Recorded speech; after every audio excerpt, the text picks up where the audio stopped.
গুনাহগার উম্মত, ওই হাসরে তোমারে 50,000 বছর থাকতে হবে কিয়ামতের মাঠে।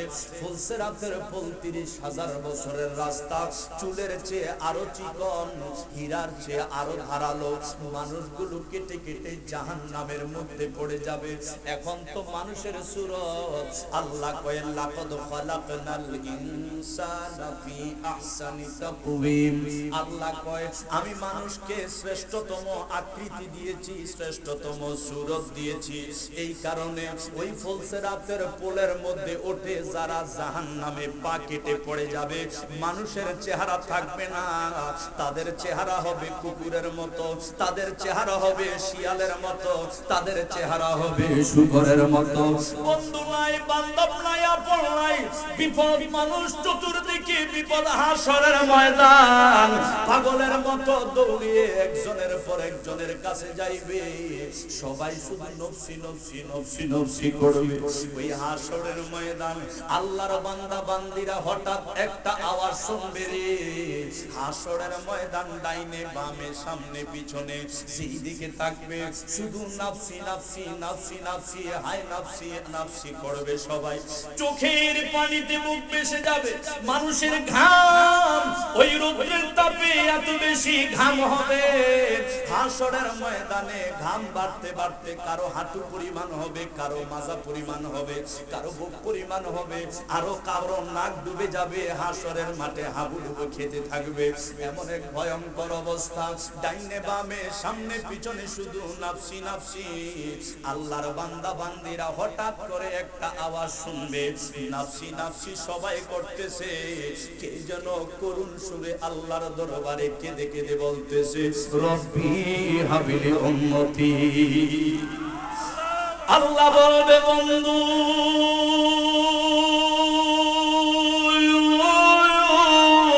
আজকে আপনার কান্না করার জন্য আমি আল্লাহ হাসরের ময়দান কায়েম করি নাই। ও কামলিওয়ালা, আপনি বদরের যুদ্ধের ময়দানে কেঁদেছেন। ও বন্ধু মুস্তাফা, আপনি উহুদের ময়দানে কেঁদেছেন। আপনার রক্ত মোবারক আমি আল্লাহর বান্দা বান্দিরা ঝরিয়েছে, আপনার গোশত মোবারক কেটে টুকরা টুকরা করে ফেলেছে। বন্ধু আপনার দাঁত মোবারক শহীদ করে ফেলেছে। বন্ধু আজকে কাঁদেন না। দুনিয়ায় কেঁদেছেন বদরের প্রান্তরে, দুনিয়ায় কেঁদেছেন উহুদের প্রান্তরে, দুনিয়ায় কেঁদেছেন খন্দকের প্রান্তরে, দুনিয়ায় কেঁদেছেন খায়বারের প্রান্তরে। আপনি শুধু কাফের মুশরিকদের দ্বারা নির্যাতিত হয়ে কেঁদেছেন তাই নয়, আপনি রহমাতুল লিল আলামিন, আপনারে মক্কায় পাঠাইলাম, অথচ আপনি নবী মুস্তাফার দুই নয়ন তাকে আমি আল্লাহর আরশ আজিম। আলহামদুলিল্লাহ আলহামদুলিল্লাহিল্লাযী হাদানা ইলা সিরাতিল মুস্তাকিম ওয়াল মারিফাত। আসসালাতু ওয়াসসালামু আলা রাসূলিহি মান কানা নাবিয়্যান ওয়া আদামু বাইনার রূহি ওয়াল জাসাদ ওয়া আলা আলিহি الطيبين والطاهرين وأبيه وأمه وأهل بيته وأزواجه وذرياته وأصحابه وجداته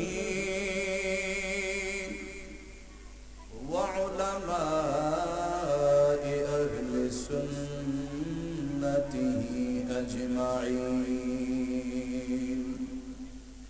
فقد قال الله تعالى في الكلام المجيد والفرقان الحميد في شان حبيبه ومحبوبه ومعشوقه ومقصوده ومطلوبه رحيمنا وكريمنا سيدنا ومولانا محمد رسول الله সাল্লাল্লাহু আলাইহি ওয়া আলিহি ওয়াসাল্লাম। সবাই আমার সাথে সাথে বলুন, আউযু বিল্লাহি মিনাশ বিসমিল্লাহির রাহমানির রাহিম।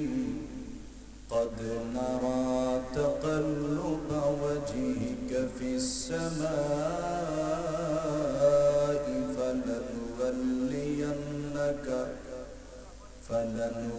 فلنولينك قبلة ترضاها. وأيضا فقد قال الله تعالى في الكلام المجيد والفرقان الحميد في شان حبيبه ومحبوبه ومعشوقه ومقصوده ومطلوبه رحيمنا كما كريمنا سيدنا ومولانا محمد رسول الله صلى الله عليه وسلم. إن الله وملائكته يصلون على النبي يا أيها الذين آمنوا صلوا عليه وسلموا تسليما. اللهم صل على سيدنا وعلى آل سيدنا.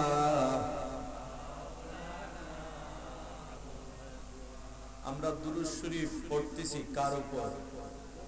নবীজির উপর। দুরূদ পড়ছি কার উপর? নবীজির উপর। দুরূদ শরীফ পড়লে কি লাভ হয় না ক্ষতি হয়? কতটা লাভ আমার নবীজি বলেন, উম্মত রে, আমি নবীর উপর মহব্বত নিয়ে একবার যদি দুরূদ শরীফ আদায় করো, মাদারের জন্য নবুয়তে রয়েছে আব্দুল হক মুহাদ্দিস দেহলভী রাহমাতুল্লাহি আলাইহি উল্লেখ করেন যে একবার যদি কেউ দুরূদ শরীফ পড়ে, সঙ্গে সঙ্গে তার আমলনামায় 70টা নেক আমল লেখা হয়।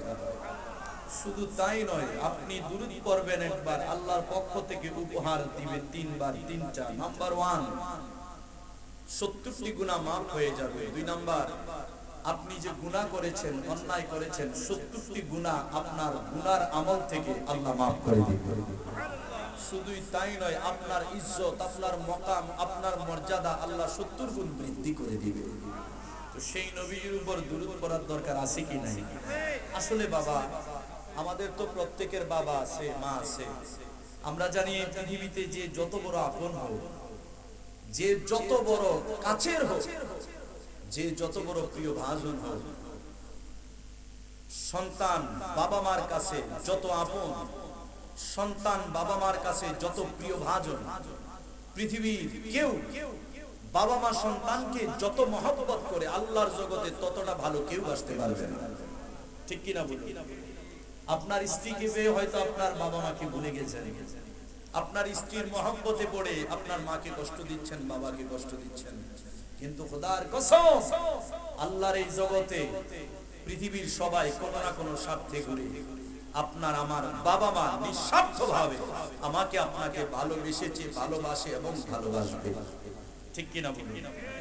আপনার বাবা মা আল্লাহর জগতে সবচেয়ে বেশি আপন।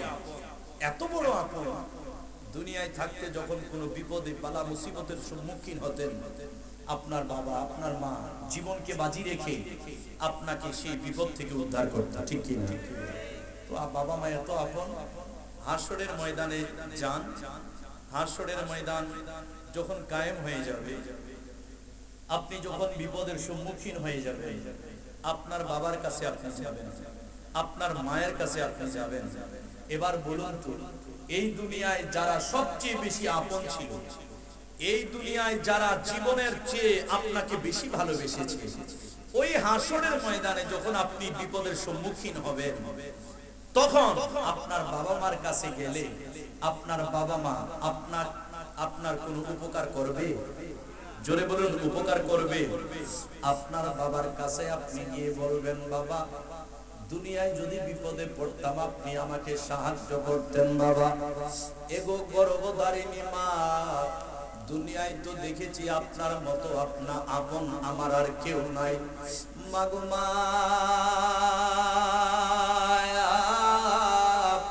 আপনার জীবনকে বাজি রেখে আপনি আমাকে লালন পালন করলেন। আপনার জীবন আপনি দেওয়ার জন্য প্রস্তুত ছিলেন। দুনিয়ায় কোনো বিপদের সম্মুখীন হলে আপনার জীবনের বিনিময়ে আপনি আমাকে বাঁচাতে চাইতেন। মাগো মা, তাকাইয়া দেখো না মা, আমার মাথার উপরে সূর্য দেখা যায় মা। সূর্যের তাপে আমার মাথার মগজগুলো টকবক টকবক করতেছে। সূর্যের এমন ভয়ানক তাপ, আমার দেহের মধ্যে যে হাড্ডিগুলো আছে, হাড্ডিগুলো পর্যন্ত, হাড্ডির ভিতরের মগজ পর্যন্ত ভাত যেমনি ভাবে চুলায় উতলায়, আমার মগজ পর্যন্ত, আমার হাড্ডির মগজ, মাথার মগজ উতলাইতেছে গো মা। নিচের দিকে তাকাও, মাটির জমিন তো মাটির নাই, তামার জমিন হয়ে গেছে। মা গো মা,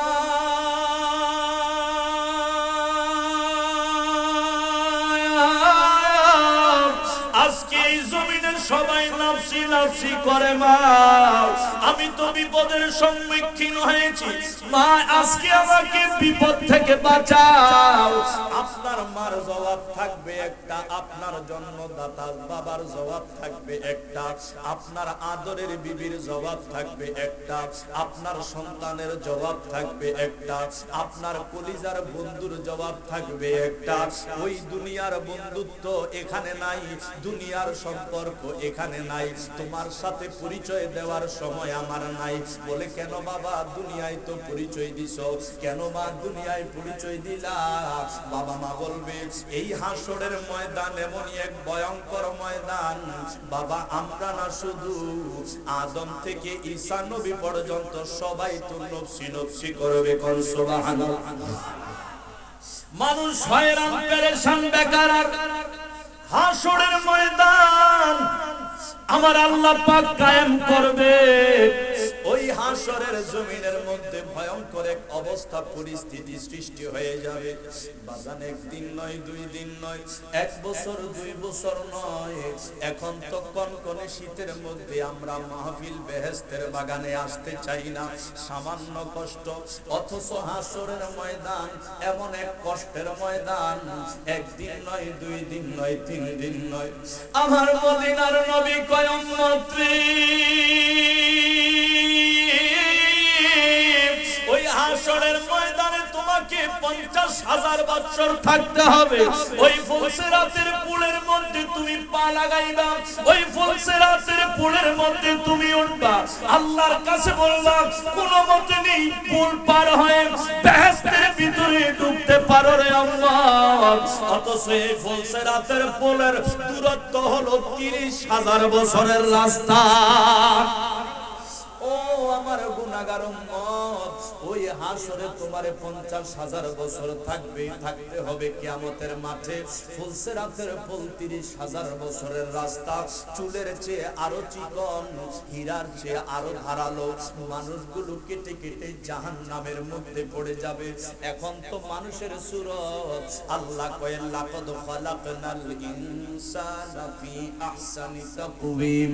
আল্লাহ কয় আমি মানুষকে শ্রেষ্ঠতম আকৃতি দিয়েছি, শ্রেষ্ঠতম সূরত দিয়েছি। এই কারণে ওই ফুলসিরাতের পুলের মধ্যে ওঠে যারা জাহান্নামে পা কেটে পড়ে যাবে, মানুষের চেহারা থাকবে না, তাদের চেহারা হবে কুকুরের মতো, তাদের চেহারা হবে শিয়ালের মতো, তাদের চেহারা হবে শুকরের মতো। বন্ধু নাই, বান্ধব নাই, আপন নাই, বিপদ মানুষ চতুর্দিকে বিপদ। হাসরের ময়দান পাগলের মতো দৌড়িয়ে একজনের পর একজনের কাছে যাইবে, সবাই শুধু নফসি নফসি নফসি নফসি করবে। ওই হাসরের ময়দান আল্লাহর বান্দা বান্দিরা হঠাৎ একটা আওয়াজ শুনবে রে। হাসরের ময়দান ডাইনে বামে সামনে পিছনে সেই দিকে থাকবে, শুধু নাফসি নাফসি নাফসি নাফসি হায় নাফসি নাফসি করবে সবাই। চোখের পানিতে মুখ ভেসে যাবে, মানুষের ঘাম ওই রৌদ্রের তাপে এত বেশি ঘাম হবে। হাসরের ময়দানে ঘাম বাড়তে বাড়তে কারো হাঁটু পরিমাণ হবে, কারো মাজা পরিমাণ হবে, কারো বুক পরিমাণ হবে, আরো কারো নাক ডুবে যাবে, হাসরের মাঠে হাবুডুবু খেতে থাকবে। এমন এক ভয়ঙ্কর অবস্থা, ডাইনে বামে সামনে পিছনে শুধু নাফসি নাফসি। আল্লাহর বান্দা বান্দিরা হঠাৎ করে একটা আওয়াজ শুনবে, নাফসি নাফসি সবাই করতেছে। কে যেন করুণ সুরে আল্লাহর দরবারে কেঁদে কেঁদে বলতেছে, রব্বি হাবিলি উম্মতি। আল্লাহ বলবে, বন্ধু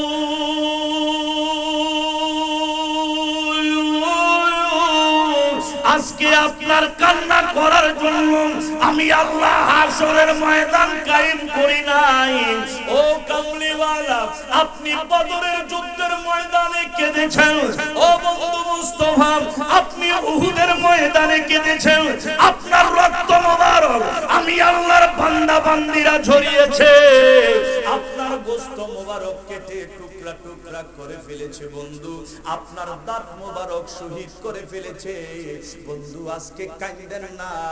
দুনিয়ায় কেঁদেছেন বদরের প্রান্তরে, দুনিয়ায় কেঁদেছেন উহুদের প্রান্তরে, দুনিয়ায় কেঁদেছেন খন্দকের প্রান্তরে, দুনিয়ায় কেঁদেছেন খায়বারের প্রান্তরে। আপনি শুধু কাফের মুশরিকদের দ্বারা নির্যাতিত হয়ে কেঁদেছেন তাই নয়, আপনি রহমাতুল লিল আলামিন। আপনারে মক্কায় পাঠাইলাম, অথচ আপনি নবী মুস্তাফার দুই নয়ন তাকে আমি আল্লাহর আরশ আজিম। যে নবী কামলিওয়ালার দুই নয়ন মোবারক আমি আল্লাহর আরশ আজিম। সংক্ষেপে বলছি, জিবরাইল আমিন জীবনে কোনোদিন আল্লাহ দেখে নাই। জিবরাইল বলে, ইয়া রাসূলুল্লাহ, আপনি তো মেরাজে গেলেন, আল্লাহ কেমন আমাকে বলেন। আমার নবী কয়, জিবরাইল তুমি কি আল্লাহ দেখতে চাও? সুবহানাল্লাহ। জিবরাইল বলে, কেমনে সম্ভব? আল্লাহ দেখা কেমনে সম্ভব? আমার ঠিকানা লাস্ট বর্ডার হলো সিদরাতুল মুনতাহা। যেমন আমরা বাঙালি, আমরা বাংলাদেশের ন্যাশনালিটি আছে আমাদের, আমাদের জাতীয়তা বাঙালি, বাংলাদেশের নাগরিক। বাজান আমাদের চতুর্দিকে শেষ সীমা। যেমন বিবির বাজার দিয়ে যদি সামনে যাই, ওই ভারতের বর্ডারের পরে আর যাওয়া সম্ভব নেই, সম্ভব না। এরপরে গেলে অ্যারেস্ট হব, এরপরে যাওয়া সম্ভব না। জিবরাইল কয়, দয়াল আপনি রহমাতুল লিল আলামিন তো অবশ্যই জানেন, আমার ডাইনে 300 নূরের পাখা, বামে 300 নূরের পাখা। আমি এগুলো দিয়ে যখন একটা মাত্র বাড়ি মারি, এক বাড়িতে 500 বছরের রাস্তা যেতে পারি। ইয়া রাসূলুল্লাহ, ইয়া হাবিবাল্লাহ, আমি যতই উপরে যাই, প্রথম দ্বিতীয় তৃতীয় সপ্তম আসমানের উপরে যেতে যেতে যেতে যেতে ওই সিদরাতুল মুনতাহা একটা বড়ই গাছ আছে, এই গাছের শেষ প্রান্তর, এরপরে আমি আর যেতে পারি না। বলে, কেন রে জিবরাইল? বলে, আর সামনে যদি যাই আমার নূরের পাখা জ্বলে পুড়ে আমি জিবরাইল গিরে ধ্বংস হয়ে যাবে, আমি নিজেই জ্বলে পুড়ে সারখার হয়ে যাব। আমার দয়াল কয়, জিবরাইল রে আমার কাছে আসো, আমার কাছে আসো। জিবরাইল কাছে আসলেন, আমার দয়ালের নূরানি হাত মোবারকের পাওয়ার দেখেন। নূরানি হাত মোবারক যখন জিবরাইলের মাথায় পিঠে বুলাইয়া দিল, আমার দয়াল কয়, এবার যাও উপরের দিকে। জিবরাইল যাচ্ছেন, যাইতে যাইতে যাইতে যাইতে উপরের দিকে। এতদিন সিদরাতুল মুনতাহায় গেলে অটোমেটিক থেমে যায়। হায় হায় হায় হায়, কোন নবীর গোলামি করে জিবরাইল, কোন নবীর গোলামি করে মিকাইল, কোন নবীর গোলামি করে ইসরাফিল, কোন নবীর গোলামি করে আজরাইল। আল্লাহর কুল কায়নাত যেই নবীর গোলাম জিবরাইল দেখতেছে, ওই নবীজির শুধুমাত্র হাত মোবারক লাগানোর কারণে এতদিন তো সিদরাতুল মুনতাহায় গিয়ে থেমে যেত, আজকে দেখতেছে থামাথামি নাই। উপরের দিকে যেতে যেতে আল্লাহ পাকের আরশ আজিমের গেটে চলে গেছে।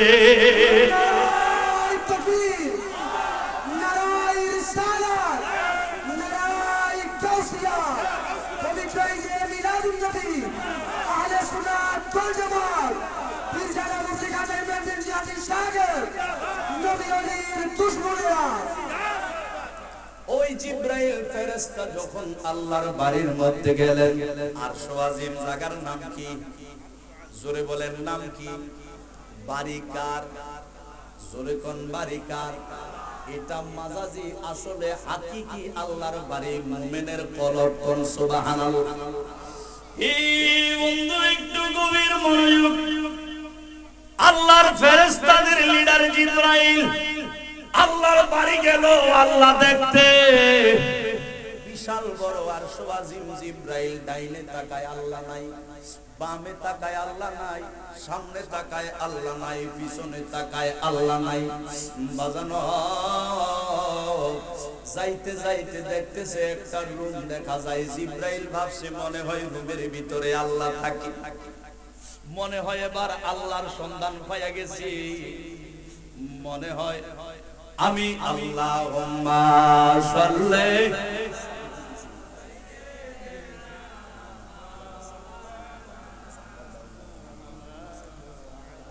আলে সাইয়্যিদিনা।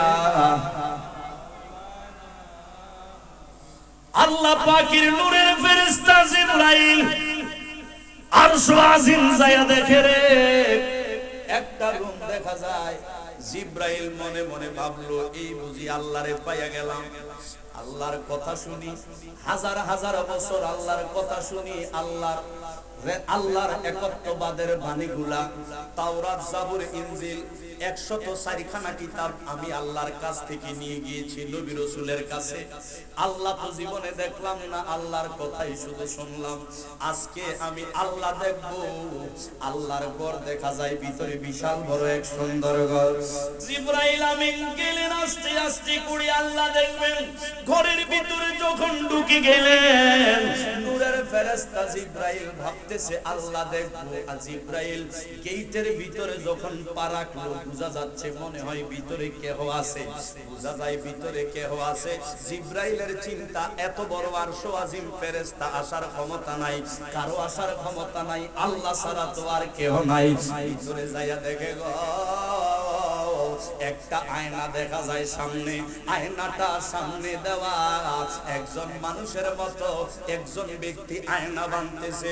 জিবরাইল যাইতে যাইতে সামনে দেখে গো আল্লাহর বাড়িতে তো আল্লাহ নাই, আল্লাহর বাড়িতে আল্লাহ দেখা যায় না। আমার আল্লাহ পাকের আরশ আজিম যেই নবীর মদিনায় দেখে আসছে, ওই নূরের নবী আল্লাহর আরশ আজিমে পাগড়ি মোবারক বানতেছে। জিবরাইল কয় আল্লাহ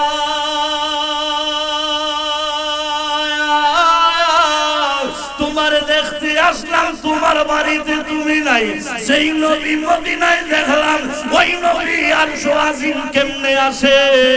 পাগলের মতো জিবরাইল আবার উড়ে মদিনায় আইসা দেখে গো ওই আরশ আজিম দয়াল কামলিওয়ালা পাগড়ি যে বানতেছে। সোনার মদিনায় নবীর হুজরা মোবারকে আয়না দেখে দেখে দয়াল পাগড়ি বাঁধে।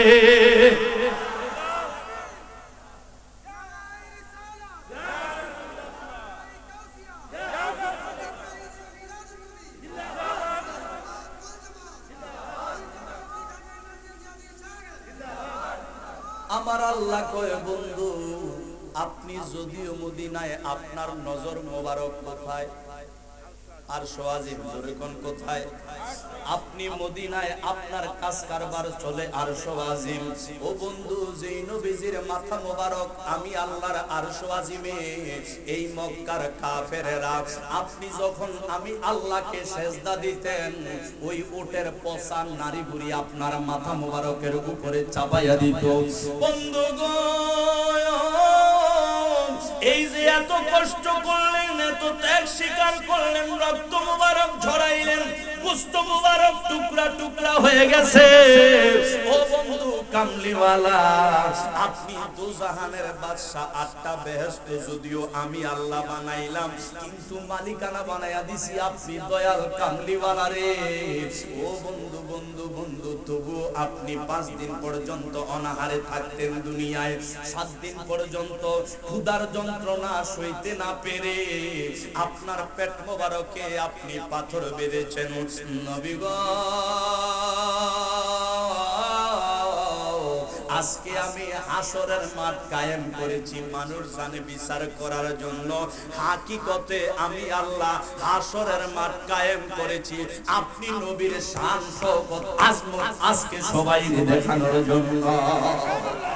ইয়া রাসূলুল্লাহ, ইয়া হাবিবাল্লাহ, ও বন্ধু কামলিওয়ালা, আজকে হাসরের ময়দান আপনি কাঁদেন কেন বন্ধু? আজকে দুনিয়ার মানুষ কাঁদবে আপনার সাথে যারা দুশমনি করেছে, যারা আপনাকে নূর বলে নাই মাটি বলেছে, আজকে তারা কাঁদবে। যারা বলতো আপনি নবী গায়েব জানেন না, যারা বলতো আপনি নবী হাজির নাজির না, আপনি নবীকে দাঁড়াইয়া সালাম জানাইতে যাদের কষ্ট হবে বন্ধু, আজকে তো আপনার দুশমনেরা কাঁদবে বন্ধু। আজকে আপনি কাঁদেন না বন্ধু, আপনি তাকায়া দেখেন আমি আল্লাহ আরশ আজিমের মধ্যে আমি আল্লাহ কুরসি রাখলাম, আপনার জন্য কুরসি রাখলাম, লেওয়ায়ে হামদ রাখলাম। ও বন্ধু মকামে মাহমুদ আপনার জন্য আমি আল্লাহ রাখলাম। নবীজি কয় আল্লাহ আমি লেওয়ায়ে হাম চাই না, আমি মকামে মাহমুদ চাই না। আল্লাহ বলবে বন্ধু আপনি কি চান? আমার নবী বলবে ও আল্লাহ তুমি হাসরে তাকাও, আমার পাগলেরা কষ্ট পায়, আমার আশিকেরা কষ্ট পায়, যারা আমাকে ইয়া রাসূলুল্লাহ বলে বলে দুনিয়ায় কাঁদতো, যারা কিয়ামের মধ্যে দাঁড়াইয়া কাঁদতো, যারা রাত বিরাইতে আমি রাসূল পাকের জন্য কাঁদতো, অথচ জীবনে আমি নবী দেখলো না, জীবনে মক্কা দেখলো না, মদিনা দেখলো না, আমার পাগল হইয়া শুধু আমার নাম শুনলে ঘটনা শুনলে কেঁদে বাসাইতো। ই রব্বুল আলামিন আজকে তাকাও আমার এই সকল পাগলেরা কষ্ট পাইতেছে হাসরের ময়দানে। আল্লাহ বলবে বন্ধু আপনি মাথা উঠান সেজদা থেকে, ইরফা রাসাকা, ও বন্ধু আপনার মাথা মোবারক উঠান, আপনি কাঁদবেন না, আপনি যা চাইবেন আমি আল্লাহ আজকে তাই দিয়ে দিব। আমার দয়াল কামলিওয়ালা কয় উম্মত শোনো, আমার নূর নবী কয় উম্মত শোনো। ওই যে প্রথমে বলেছিলাম দুরূদ শরীফ আমরা পড়তেছি কার উপর? নবীজির উপর। জোরে বলুন কার উপর? তো আমার নবী কয় ওই যে ভয়ঙ্কর বিপদের ময়দান, ওই ভয়ঙ্কর বিপদের মাঠ, ওই ভয়ঙ্কর হাসরের ময়দানের মধ্যে তুমি যখন বিপদে পড়ে যাইবা, দুনিয়ায় থাকা অবস্থায় বেশিও যদি দুরূদ শরীফ পড়তে না পারো রে উম্মত, মান সাল্লা আলাইয়া আশরান ফি আউয়ালিন নাহার ওয়া আশরান ফি আখিরিন নাহার নালাতহু শাফাআতি ইয়াউমাল কিয়ামাহ। দুনিয়ায় থাকা অবস্থায় যদি সকালে কমপক্ষে 10 বার, সন্ধ্যায় 10 বার আমি রাসূল খোদার উপর দুরূদ শরীফ পড়ে থাকো রে উম্মত, আমি নূর নবী গ্যারান্টি দিয়ে দিলাম তোমাকে হাসরের বিপদ থেকে উদ্ধার করে আল্লাহ পাকের বেহেশত দেওয়া আমি দয়ালের উপর ওয়াজিব হইয়া যায়। আল্লাহুম্মা সাল্লি আলা আদনা বিয়ানা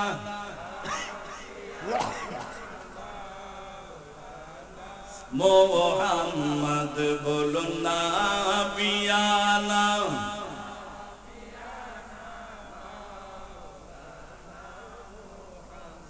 কাহার জন্য কাহাদরে মন কে আছে তোর আপনা, কাহার জন্য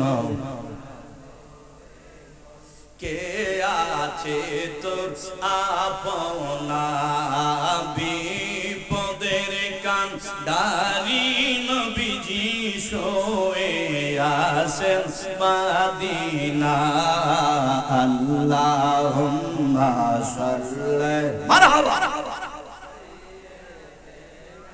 মুহাম্মাদ নাবিয়ানা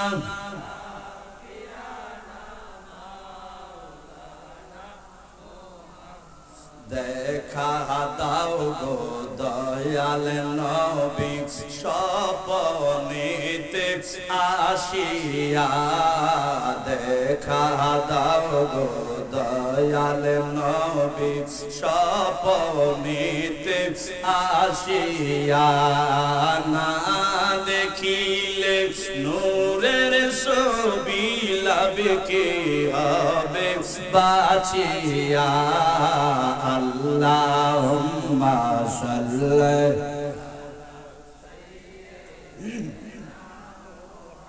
মাদনা বিয়ানা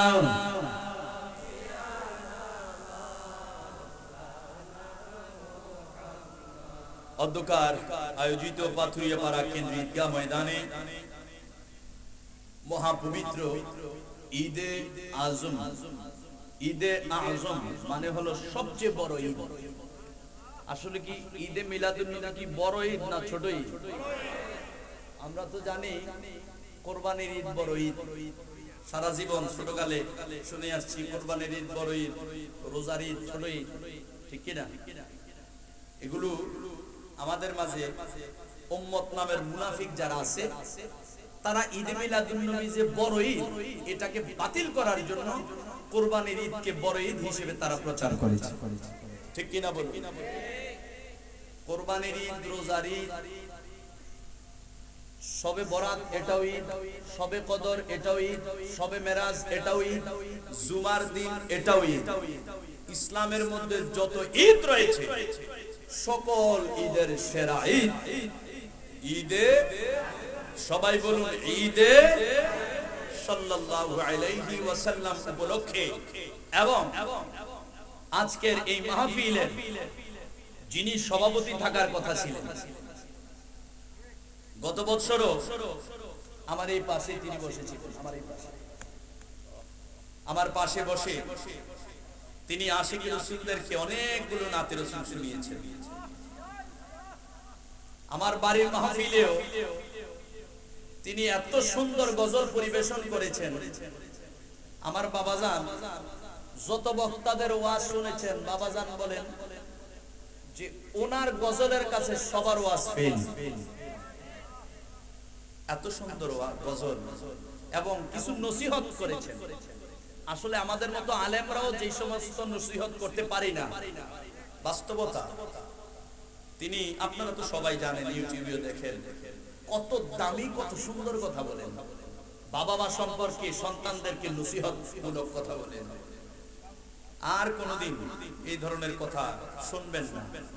আমি জানি না আর কোন নেতা বলবে কিনা, তবে এত সুন্দর ভাবে সাজিয়ে গুছিয়ে হৃদয় উজাড় করে দিল থেকে, হয়তো এমন এক ব্যক্তিকে আমরা হারিয়েছি, আর হয়তো নাও পেতে পারি। এমন এক ব্যক্তি যিনি নাতে রাসূল এখানে বসেছেন, আজকে যে বসার পরিবেশটা তিনিই করে দিয়েছেন, ঠিক কিনা? এই ঈদগাহ আজ কার অবদান সবাই জানে। এই কেন্দ্রীয় কবরস্থান, এত সুন্দর কবরস্থান, এই কবরস্থান করেছেন, ঈদগাহ করেছেন, নামও দিয়েছেন আসল। আসল কি সুন্দর নাম। তিনি আজকে আমাদের মাহফিলের সভাপতি থাকার কথা ছিল, মহান আল্লাহ পাকের ডাকে পরপারে চলে গিয়েছেন। স্বাভাবিকভাবে যান নাই, বরং মানুষ নামের কিছু জালেম আমাদের মাঝ থেকে ওনাকে কেড়ে নিয়েছে, ঠিক কিনা বলুন? বেশি দূর নয়, আমাদের পাশেই শুয়ে আছেন, আমাদের কাছেই শুয়ে আছেন। আবার কোথায়? মায়ের পায়ের নিচে। সারা জীবন মায়ের কথা বলতেন, আবার কিয়ামত পর্যন্ত কিন্তু এই মায়ের পায়ের নিচেই তিনি শুয়ে থাকবেন। কবরটা এমন জায়গায় দেওয়া হয়েছে, মায়ের পায়ের নিচে। আমি জেনেছি বাসায়ও তিনি মাকে শ্রদ্ধা ভক্তি এত বেশি করতেন যা আসলে ভাষায় প্রকাশ করার মতো না।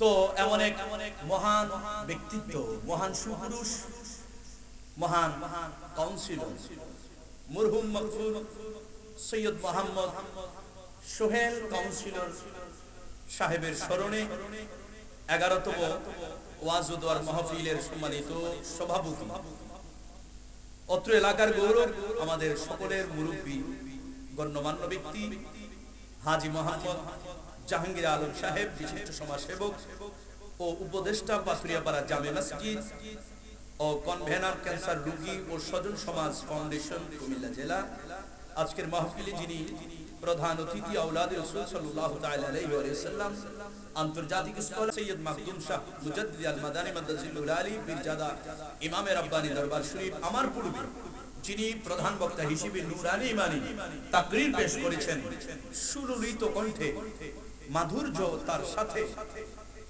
নবযুগের উদীয়মান তরুণ তেজস্বী বক্তা সুন্নিয়তের অতন্দ্র প্রহরী সুমিষ্ট ভাষী বক্তা আমার বন্ধুবর হযরতুল আল্লামা মাওলানা কারি মিজানুর রহমান আজিজি আল কাদরি মাদ্দাজিলুল আলী দামাত বারাকাল্লাহু তাআলা ফি হায়াতিহি বলুন আমিন। প্রতিষ্ঠাতা পরিচালক বাগবাড়ি গাউসিয়া নজরুলিয়া হাফিজিয়া মাদ্রাসা হবিগঞ্জ সিলেট সহ আসলে এই নিচেও অনেক ওলামায়ে কেরাম বসে আছেন যারা চেয়ারেই বসার যোগ্য। আমি ওনার চেয়ে বয়সে ছোট, আমার শ্রদ্ধাভাজন ব্যক্তিত্ব, অনেক আলেমেরা মুরব্বীরা বসে আছেন, গণ্যমান্য ব্যক্তিবর্গ। বিশেষ করে আমি মনে করি বক্তার চেয়ে যাদের দাম বেশি শুধু আমাদের কাছে নয় আল্লাহর কাছে, তারা আমার সামনেই বসে আছে। বলে হুজুর এটা কিভাবে, এটা কিভাবে আপনার চেয়ে আমি দামি আজকে কেমনে হলাম? আপনি আমাদেরকে কোরআন হাদিসের কথা শোনাচ্ছেন, আপনার চেয়ে দামি হলাম কিভাবে? আজ আমি বসে আছি সোফায়, আমি বসে আছি স্টেজে, সুন্দর আরামদায়ক জায়গায়, আমার এখানে শীতটা একটু কমই আসে।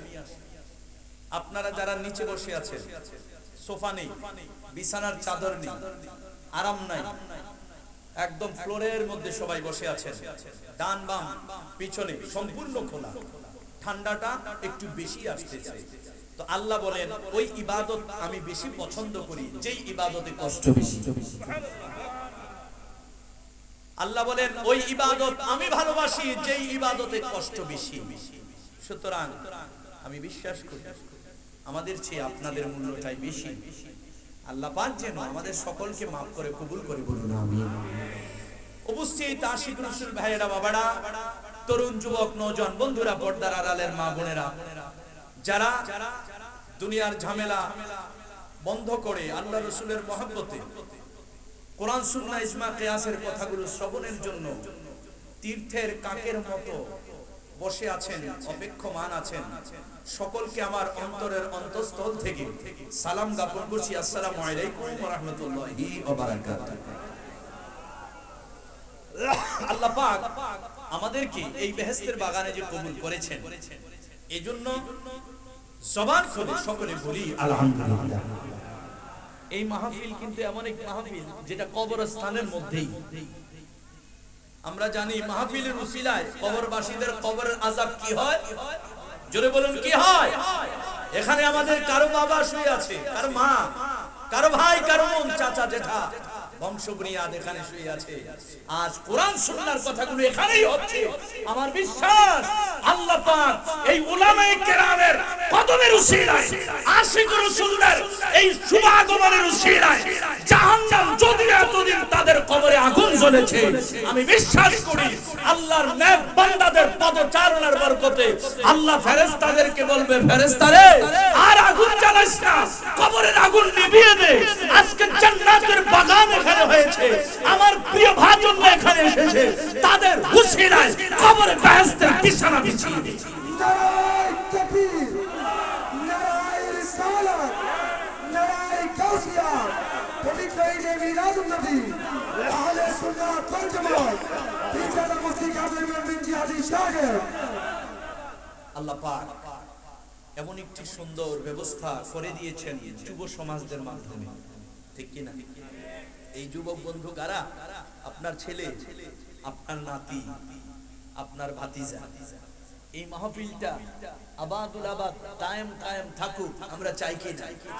জোরে বলুন চাই কি না? সুতরাং আমার অনুরোধ থাকবে এই মাহফিলের সৌন্দর্য রক্ষার্থে স্টেজ প্যান্ডেল যদি করে 50-60, মানুষ যদি 10 হাত না হয়, ওনারা কষ্ট পাবে যে আমার বাবা আসলো না, চাচা জেঠা, আমাদেরই তো বংশবুনিয়াদ এই পাথুরিয়াপাড়া, তারা যদি আসতো, বাইরের লোক দরকার নাই, ঠিক কি না? বাইরের লোক দরকার নাই, তো আমরা সবাই থাকার দরকার আছে কি নাই? আল্লাহ কবুল করুক, বলুন আমিন।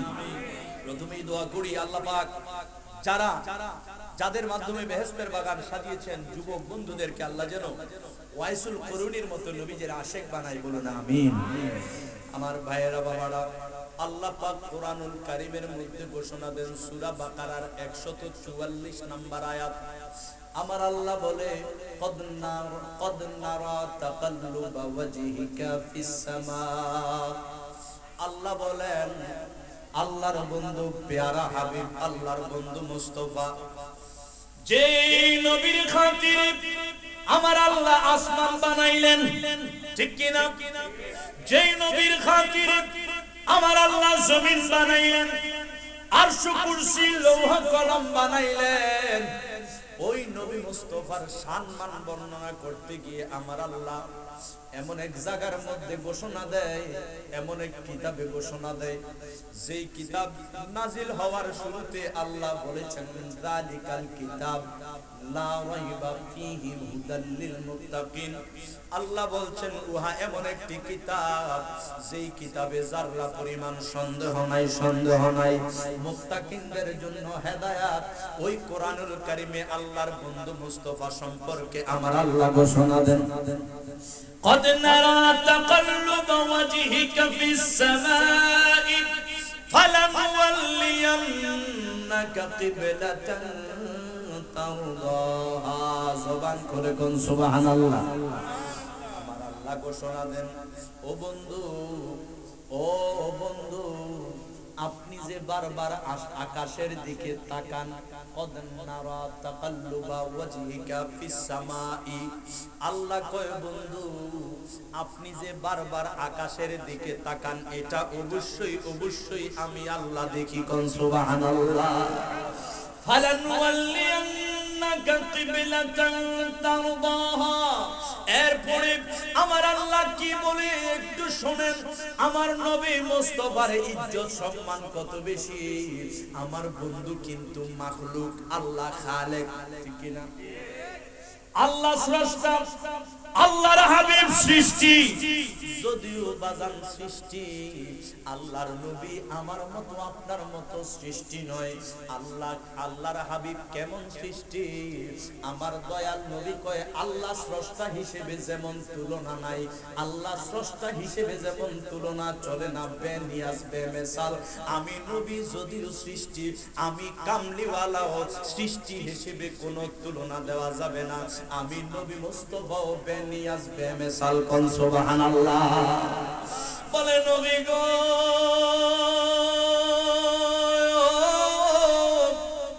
আপনি তো নামাজের নিয়ত বানলেন, আপনি আমাদেরকে শিখাইয়া দেন নামাজের সময় সেজদার দিকে নজর থাকতে হয়, সেজদার দিকে নজর থাকতে হয়। অথচ নামাজের নিয়ত বেঁধে আপনি আকাশের দিকে বারবার কেন তাকান? জানার দরকার আছে কি নাই? জোরে বলুন আছে কি নাই? আমার দয়াল মক্কা থেকে যখন মদিনায় গেলেন, হিজরত করে মক্কা থেকে যখন মদিনায় গেলেন, মদিনায় যাওয়ার পর আমার দয়াল নবী কামলিওয়ালা, দয়াল নবী মুস্তাফা বাইতুল মুকাদ্দাসের দিকে ফিরে নামাজ আদায় করেন। জোরে কোন দিকে? বাইতুল মুকাদ্দাস, যেটা এখন ফিলিস্তিনের মধ্যে অবস্থিত। আজ ফিলিস্তিনের মুসলমানরা নির্যাতিত, ফিলিস্তিনের মুসলমানদের উপর নির্যাতন করা হচ্ছে ইহুদিদের মাধ্যমে। ইহুদিরা বারবার মুসলমানদের বুকের তাজা রক্ত দিয়ে জীবন কেড়ে নিচ্ছে। বুকের রাজা তাজা রক্ত দিয়ে মুসলিমরা শহীদ হতে হচ্ছে। আমার মা বোনদেরকে ইজ্জত হারাতে হচ্ছে ওই ফিলিস্তিনের মধ্যে। অথচ মুসলমানদের এখন তো আমাদের কিবলা মক্কা শরীফ, মসজিদে হারাম, খানায়ে কাবা, আল্লাহর ঘর। প্রথম কিবলা কিন্তু এটা ছিল না।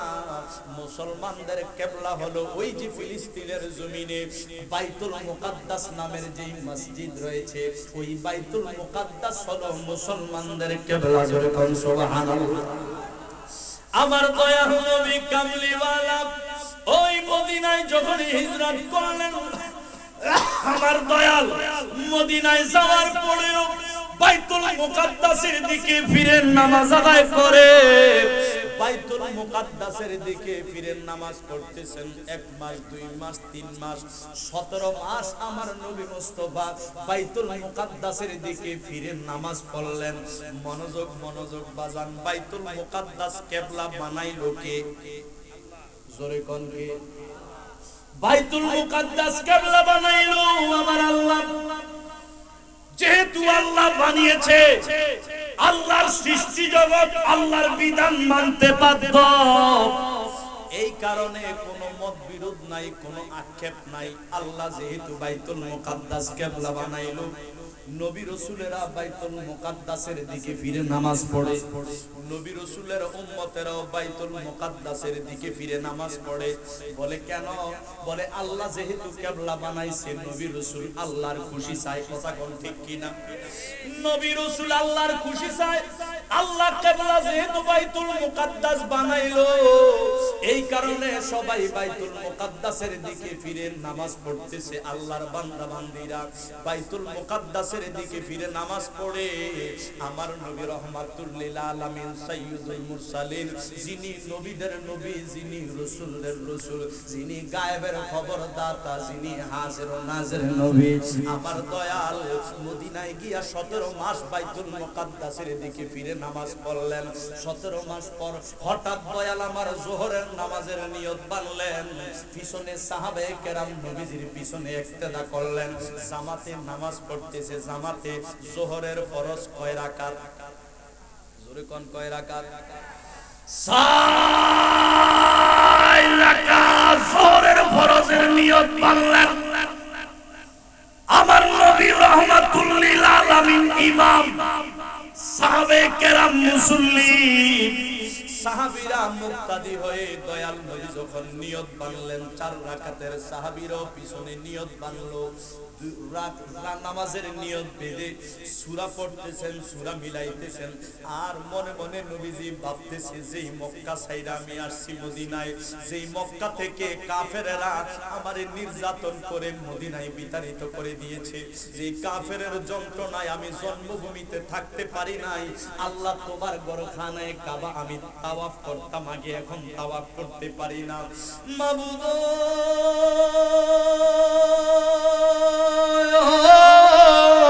17 মাস আমি নবী কামলিওয়ালা তোমার বানানো কিবলার দিকে ফিরে নামাজ আদায় করেছি। ও দয়াল আল্লাহ, এখন আমি নবী মুস্তাফা চাই বাইতুল মুকাদ্দাস তুমি আল্লাহ কিবলা বানাইলা। বাইতুল মুকাদ্দাসের দিকে ফিরে নামাজ পড়লে তুমি আল্লাহ খুশি। আর আমি নবী মুস্তাফা ওই মসজিদে হারাম মক্কা শরীফের দিকে আল্লাহ তোমার বাইতুল্লাহর দিকে ফিরে নামাজ আদায় করলে আমি নবী মুস্তাফা খুশি। যোহরের ফরজ কয় রাকাত? জোরে বলুন কয় রাকাত? 4 রাকাত নামাজ। ধরুন বাইতুল মুকাদ্দাস এই দিকে, আর আল্লাহর ঘর খানায় কাবা হলো এই দিকে। নবীজি নিয়ত বেঁধেছেন, আল্লাহু আকবার, আলহামদুলিল্লাহ পড়ছেন, সানা, আউযু বিল্লাহ, বিসমিল্লাহ, সূরা মিলাইলেন। আর মনে মনে ভাবতেছে, মাওলা গো, এখন যে নামাজ পড়ছি এটা তো তোমার বানানো কিবলা। আমি নবী মুস্তাফা তোমার প্রেমাস্পদ, তুমি যার খুশি চাও। আমি চাই এই বাইতুল মুকাদ্দাস কিয়ামত পর্যন্ত মুসলমানদের কিবলা হবে না। আমি নবী মুস্তাফার ইচ্ছা হলো ওই দিকে মক্কা শরীফে খানায় কাবা মুসলমানের কিবলা হবে। বলুন সুবহানাল্লাহ।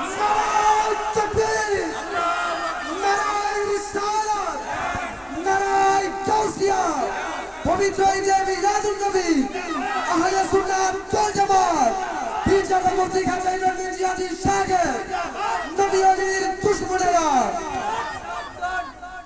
কি মারাত্মক অবস্থা! আজ একদল আমার মতো মৌলবী, এগুলো মৌলবী, এটা কিন্তু এটার অর্থ হলো আল্লাহ ওয়ালা। মৌলবীর অর্থ কি? আল্লাহ ওয়ালা, মিম ওয়াও লাম ওয়াও ওয়া ইয়া, মৌলবী এটার অর্থ হলো আল্লাহ ওয়ালা হবে মৌলবী। কিন্তু যদি আলাদা করে দেন মৌ এরপরে লুভি, আমার মতো কিছু মৌলবি না, মৌলুভি,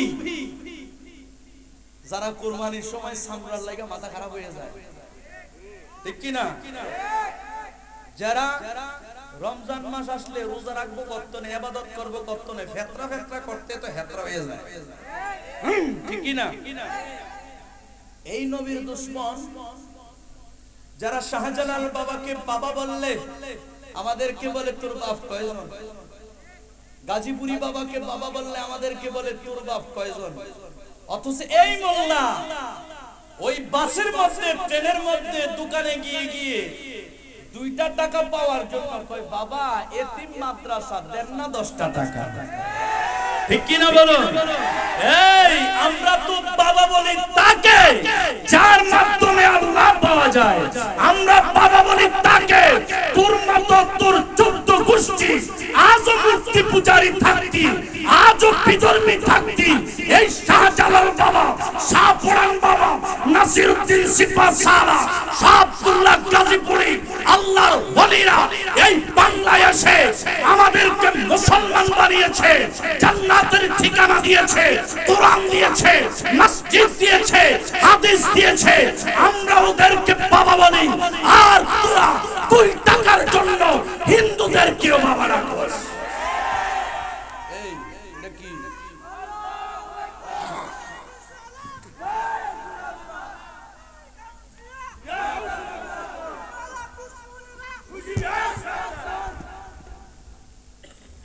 আমরা আল্লাহর ওলিদেরকে বলি বাবা, আর তারা 10 টাকা যাকাত ফিতরা খাওয়ানোর লাগিয়া এতে তো আর জানে না এটা যে হিন্দু দোয়ান, কি হিন্দু সেরা কি আরেক রকম লাগে, আমরার মতো না তো।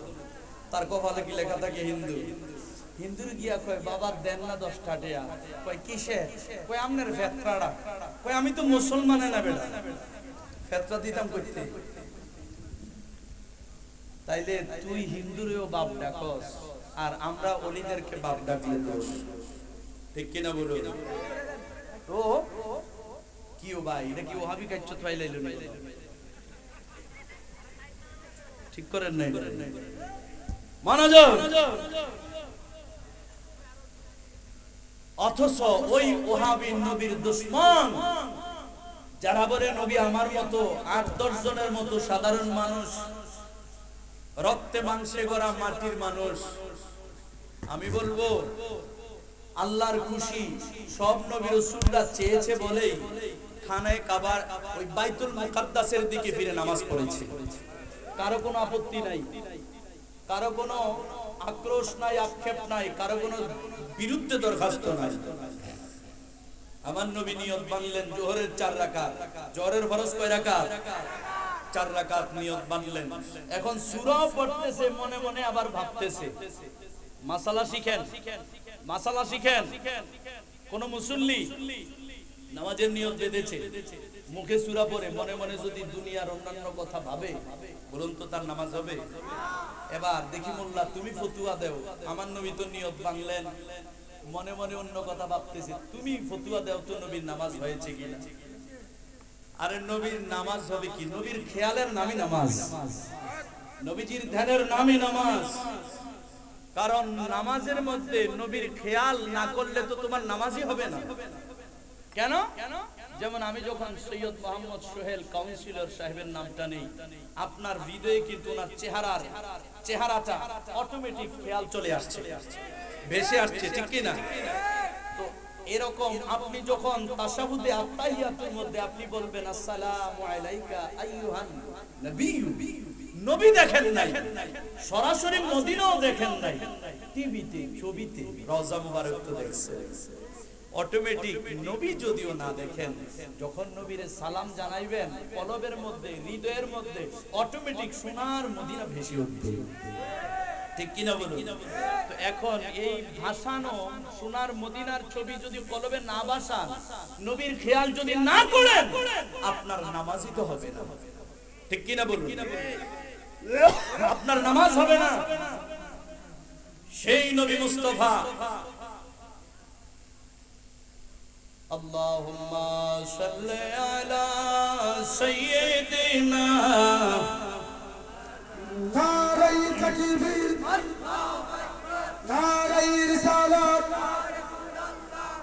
নারাই গাউসিয়া পবিত্র ঈদে মিলাদুন নবী আহলে সুন্নাত ওয়াল জামাত প্রধান অতিথির আগমন আওলাদ রাসূলের আগমন আল্লামা সৈয়দ মারজুম শাহ মুজাদ্দিদি আল মাদানির আগমন ভাবি কমিটির পক্ষ থেকে এলাকাবাসীর পক্ষ থেকে নারাই তাকবীর। সবাই বলুন আলহামদুলিল্লাহ। সুদূর হাজীগঞ্জ থেকে আজকের প্রধান মেহমান ইনশাআল্লাহ কিছুক্ষণের মধ্যে মাহফিলের মধ্যে আসবেন। সবাই বলুন আলহামদুলিল্লাহ। মাহফিলের স্টেজে উপস্থিত হবেন। সবাই জবান খুলে বলুন আলহামদুলিল্লাহ।